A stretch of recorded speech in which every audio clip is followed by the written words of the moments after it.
G7 దేశాలను, European యూనియన్‌ను, నాటోనిను ఇట్లాంటి కూటముల కాలం చెల్లిపోయింది అంటూ రష్యా వేదికగా అజిత్ దోవల్ కీలకమైన ఉపన్యాసం చేశారు.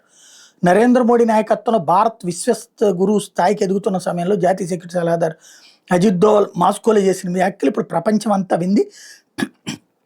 7 దేశాలు యుగం ముగిసింది అని ఆయన చెప్పడం.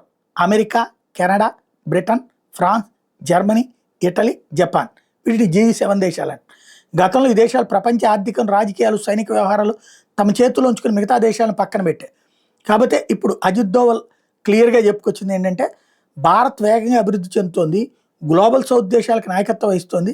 చైనా, రష్యా, బ్రెజిల్, దక్షిణాఫ్రికా వంటి దేశాలతో కలిసి మల్టీపోలర్ ప్రపంచాన్ని నిర్మించడం ద్వారా ఏ ఒక్క దేశం ఆధిపత్యం లేకుండా అన్ని దేశాలు సమానంగా ఉండే వాతావరణాన్ని ఒక్క భారతదేశమే ఏర్పాటు చేస్తుంది. మోడీ G20 సమ్మిట్ నుంచి క్వాడ్, బ్రిక్స్ వరకు చేస్తున్న కృషి ఇదే.